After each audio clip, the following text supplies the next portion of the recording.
A day after the Super Bowl, and a lot of people are talking about the commercials here in our state. A lot of the focus is on this ad, a campaign commercial for Pete Hoekstra. 24-hour News 8 political reporter Rick Albin is here right now with the considerable fallout, Rick. Yeah, this ad has infuriated some folks. You've heard a lot of talk about it today, some diversity groups. It's given some political opponents some new ammunition, and it's got a lot of people talking about Michigan's U.S. Senate race. Thank you, Michigan Senator Debbie Stabenow. Debbie spends so much American money. You borrow more and more from us. Your economy get very weak. Ours get very good. That commercial by former Congressman Pete Hoekstra aired just prior to the Super Bowl, and it's generating some real controversy. Senator Debbie Stabenow, the focus of the commercial, had little to say about it during a conference call this morning. Instead, she was talking about how to get China to play fair when it comes to intellectual property and patents. But she did offer this. And I think that Pete Hoekstra should be very embarrassed about his ad and its divisiveness. On his own conference call, Hoekstra defended the ad against charges of being insensitive.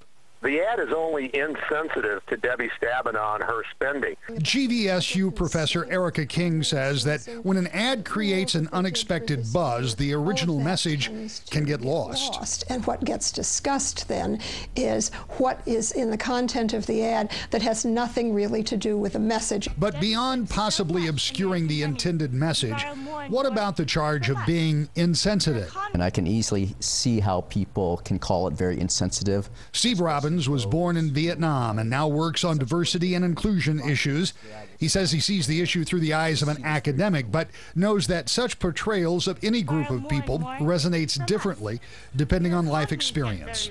Especially those who lived a lifetime of experience as an outsider, and that there are a lot of maybe negative stereotypes or mental models of them existing in our environment, and this just reinforces it.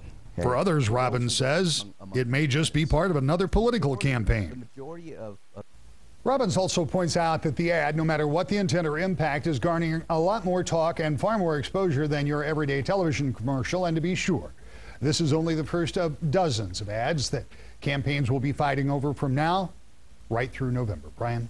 Thank you, Rick. Right now, Pete Hoekstra is speaking at an event in Calhoun County. We've got a crew there to see what happens, and we hope to speak with Hoekstra. We'll have that tonight for you on 24 Hour News 8 at 10 and 11.